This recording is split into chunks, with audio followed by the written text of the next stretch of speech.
Who's got the most to prove in 2025 on our football team? Can be a player. It can be a coach. It could be somebody in the front office. It could be ownership. It could be anybody associated with the organization. This is primarily, for me, a player thing, although I do have a coach that I have considered for my number one spot, the number one player on the team with something to prove. 301 230-0980. Who's your number one? And then I also want a runner-up. I'm going to give you my number one, and I'm going to give you my runner-up. I also have 1, 2, 3, 4, 5 others receiving votes. And I will save those unless just to let people call in, because I don't want to steal anybody's thunder. Max has them as well, but 301-230-0980. Who's got the most to prove in 2025 in this organization, this team, this coaching staff? For me, number one's easy. I actually had sort of a debate with myself about number two, because I think there are a lot of possibilities, but number one is easy for me. The player in the organization on the team that has the most to prove in 2025 is the player they acquired at the trade deadline, Marshon Lattimore. He's my number one. Marshon Lattimore has not been healthy and played a full season since 2021, his last Pro Bowl season. He was, in the moment in 21, and even for parts of 22 and 23, considered a top five-ish cover corner in the NFL. But last year, he played just 9 out of the 17 games. In 2023, he missed 7 games. In 2022, he missed 10 games. His biggest issue has been availability.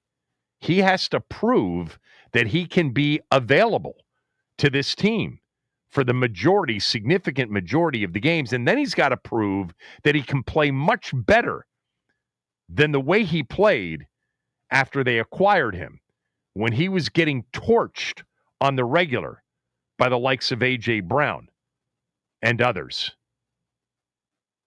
So Marshon Lattimore, for me, is number one on the list of players and or coaches or anybody else in the organization that has something to prove. They didn't acquire Marshon Lattimore to be, a solid starting corner that they could rely on as an outside guy. They acquired him when they acquired him for what they acquired him for, to be a significant part of the end of season run, which they thought when they acquired him could include winning playoff games, plural, and maybe even getting to a Super Bowl. And you know what?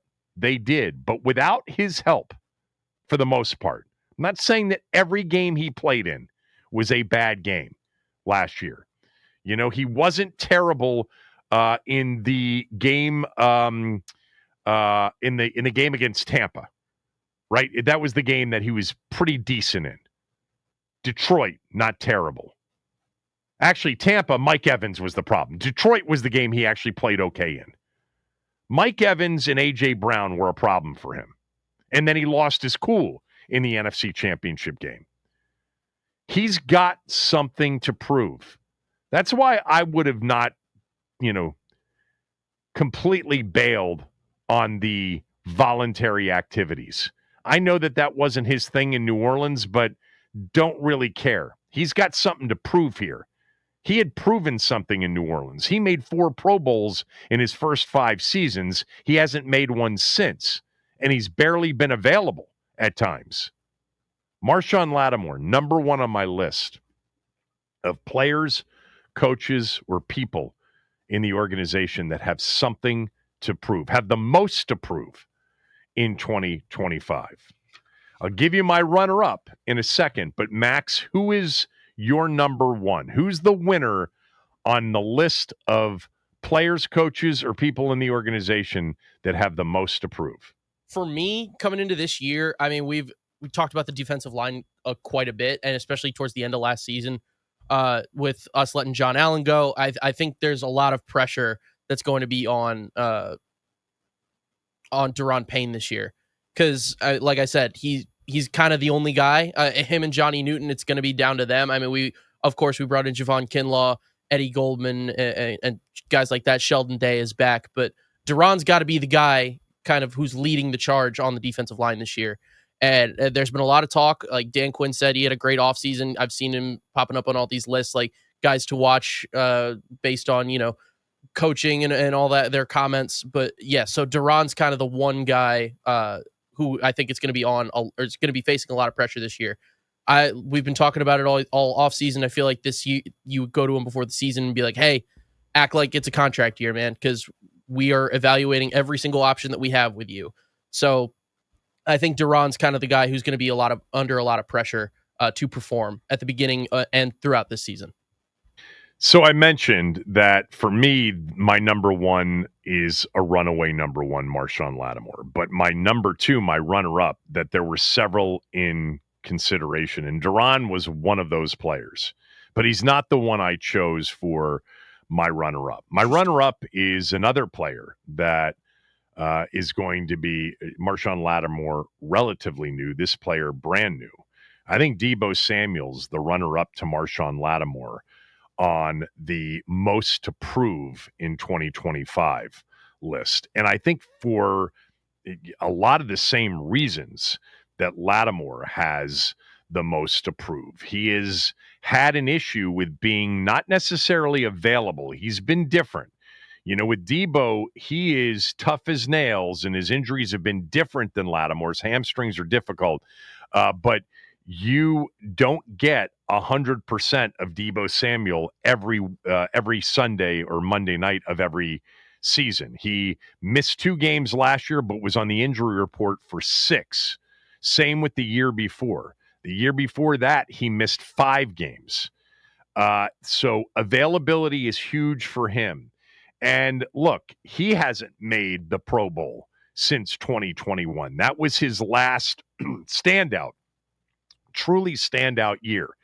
1,405 pass receiving yards, 18.2 yards per reception, 6 touchdown catches, 8 rushing touchdowns and 365 yards, first team All-Pro. He hasn't sniffed anything like that since 2021.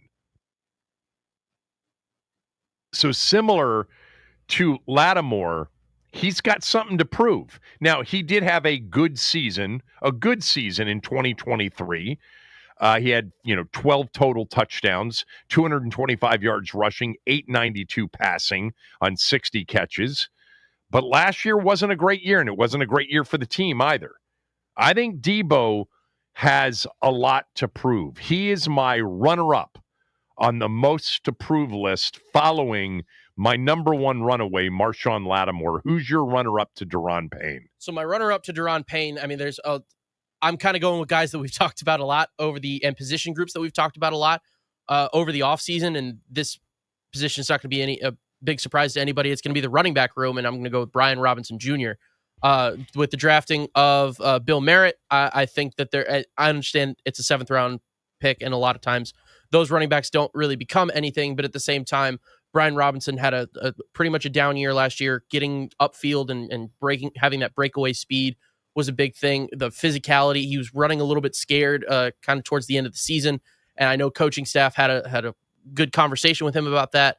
So this is going to be like a nut up or shut up year for B-Rob, and because there are going to be a lot of guys that are going to be fresh coming up in the draft next year. So I feel like that position is definitely going to be it's going to be of need coming into the offseason no matter what. But at the same time, if Brian Robinson can have, one hell of a season, hopefully he can kind of keep himself in the rotation here or find himself a big deal somewhere else. He's clearly on the list for me in others receiving votes. So you hit on 2 that I've gotten others receiving votes. We have 2 different answers here with our most approve and our runner-up on most approve. What do you guys think? I have 3 or 4 other names that I will hand pick here if they don't come in with phone calls. But phone lines are now open. 301-230-0980. 301-230-0980. Who on our football roster, coaching room, organization, who's got the most to prove in 2025? I want your answer right now at 301-230-0980. It's the Kevin Sheehan Show on the Team 980 and the team980.com.